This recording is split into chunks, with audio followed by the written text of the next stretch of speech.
this is your place. It's really neat. Look at all the inventory you've got. Tell us how you got started. Well, honestly, it was just a hobby become a job. I started off when I was 16 installing my own radios on my own vehicles and such, and then more and more people were asking me to do it, for them. I didn't have no stock or any wiring, any accessories, what have you, and little by little I found myself a supplier, and sure enough, I did one job, then it grew to 2 jobs, 3 jobs, so on and so forth. Then we were actually at a point in our, I guess, where we were growing so fast that we needed a small location, which this is small, and we were looking to rent a location, and we just decided, my parents thought it would be better that instead of, trying to rent a place and it was going to cost so much money with rent and insurance and, excuse me, all that kind of good stuff, we'd just find a place that would accommodate a small business, and here we are today. Wow, so this is your parents' home, and you're working your shop from the garage. Correct. All right. So let me ask you, in order to do this, not including the price of the house, what was the initial investment for you to set up with your inventory here? An actual cost on it started in stages. It didn't start off just one big a lot deal. Like I grew my inventory slowly. So if you're trying to say a dollar figure, I'd probably say we started off with maybe $5,000 worth of inventory, and that took a lot of time to obviously get to that point. Then little by little, as you start making sales and what have you, you get obviously a little bit bigger, and we're just a little bit bigger now, so we're doing okay. We're staying afloat, I'm guessing. So I'd say we started off with about $5,000. Excellent. So is this your full-time job then? This is my full-time job. Prior to this, it wasn't full-time. I was doing a little bit of construction work because we weren't as busy to facilitate being open 6 days a week. But then little by little, as the market grew and I had more clientele, we're able to stay open every day and make our little loaf of bread for the day. Wow, that's exciting. So tell us, did you see do you do extra advertising? Like, you're on a great road because people are driving by all the time. So you bought this house, your folks bought this house with that in mind. Yes. Has it paid off? Absolutely. Like, we are rural. We're not like in an area that is, there's not pizza beside us or anything like that. But for the most part, we are rural. People have to come to our location in order to, get their work done. But yeah, it has definitely paid off. We do a little bit of advertising with respect, like the CAN pages and different, telephone type directories, but the sign has worked the best, and we have even clients up until this day here. We've probably been in business at this location for about 10 years. We have people still coming in saying, we passed your sign a million times, just wanted to check it out. Here we are today, and wow, you got a lot of stuff in here. We didn't expect it to be like this. We thought you just installed one radio. So definitely the sign does help. The road exposure does work fantastic, and we're doing okay. That is fantastic. So what kind of obstacles did you encounter in this whole process in setting this up?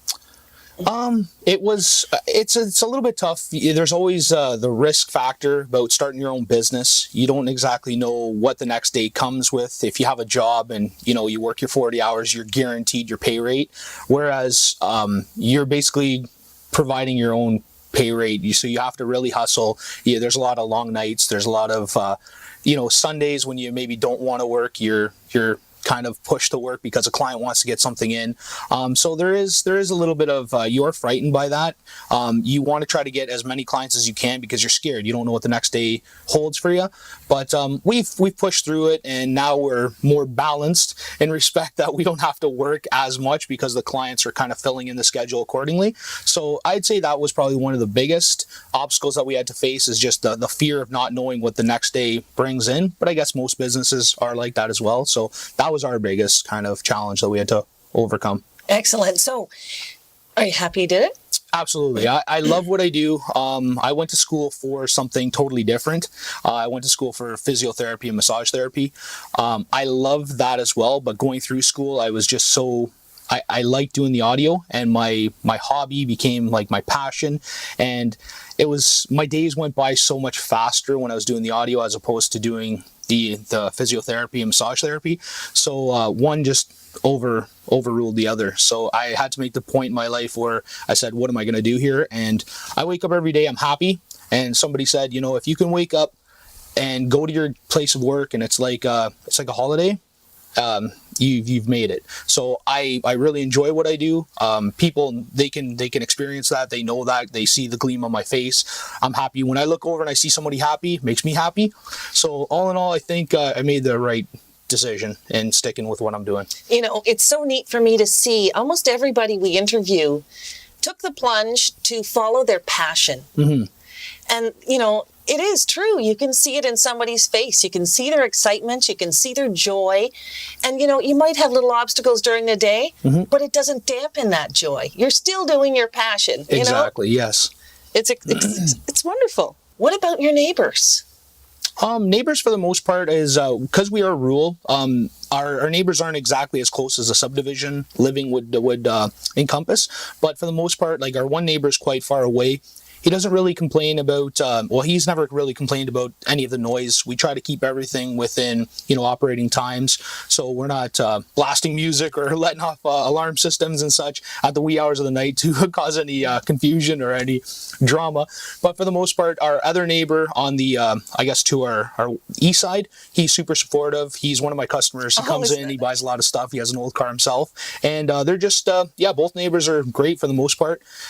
They allow us to, make some noise and have some fun, and they're all for it. Excellent. So you're now down to regular business hours. I mean, 10 years into it, you've got a little bit more... a little more flexibility. Where I was before, you're just trying to grab whatever you can because you're so scared. So the big thing too is sometimes because your business is on the home premises, person sees the garage door open and they just automatically feel that, hey, this guy's open today. Meanwhile, you're just trying to, undergo your own activities of the day, like, doing grass cutting and upkeep of the house. And they just kind of think that, okay, the shop door's open, this guy's ready for business. So you kind of have to put your foot down at some point in time. Then that's probably one little drawback, but it is what it is. It's a home-based business, right? Excellent. Well, I'm really happy to see, we were really surprised to come out here and see what you've got. You've got this little office area, which is fantastic with your supplies and your inventory.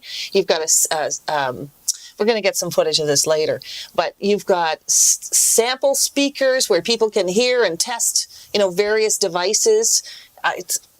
It's just so exciting to see how well you've done here. So let's go around and take a look at some of the stuff that you've got. All right. Adam, tell us about the competitions. The competition scene is for audio. It's semi-intense. A lot of people really don't know that there is a lot of competition. There is audio competitions. It's called SPL. That's how it's measured, sound pressure level. There's different arenas that you can go to and display your, what you're all about. We were very active in 2007. We had a strong team. We were all podium finishers for the most part, first, second, third. We had at the finals, we had league champion positions. There was 5 available. Team Altech took 4 of 5 positions. We took 4th, 3rd, 2nd, and 1st. 5th went to somebody else because we never had a 5th person. Beyond that, we took 23 prizes and trophies at the finals. We are never out there to try to attack another team. We just did it for personal achievement, try to, do better, from one competition to the next, try to see if we can enhance our ability and get louder SPL, sound pressure level. And we're just having fun. We made a lot of friends along the way. We interacted with a lot of different companies and businesses.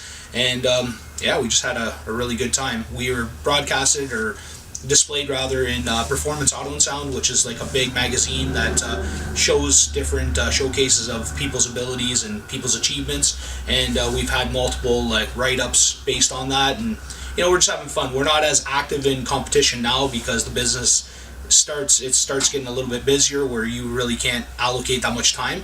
We had our own vehicle set up just for audio competitions, which was a mobile sound lab, if you want to call it that, and we'd go there and we were achieving decibels of 160.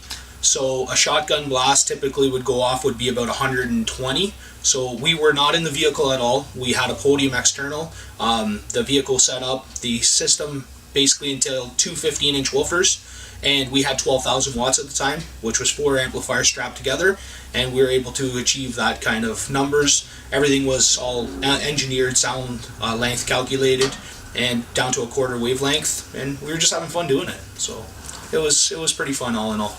Adam Forletta from Team Altech runs a first-class automotive center. He installs audio systems, car alarms, remote starters, and keyless entry systems from his garage at home.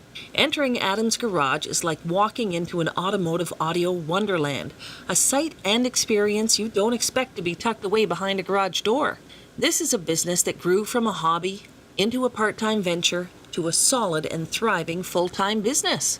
Adam studied physiotherapy, but knew his passions were driving him in a different direction. 10 years ago, he realized that it was time to give it a go and see what happens. So his parents bought a house on a main road, but in a rural area. The original owners had built a garage to store their transport truck, and with a few renovations, it would be an ideal place to run the new business from. Adam's parents were fully supportive and recognized that Adam was really good at his craft, which was fueled by his constant desire to tinker with audio and electronic systems. He started up part-time with only $5,000, a small inventory, but a lot of enthusiasm. He had to work hard in the beginning, most weekends, and never knowing when the next customer would come through the door. He knew it was a risk, but being passionate about his craft, he also knew he had to take it. He tried local advertising, which says their location, referrals from happy customers, and his own lawn sign were the best source of new business. It's amazing what value your own lawn has. Over the years, his client base grew, and now, with a stable of regular customers, he has a steady income and a growing full-time business.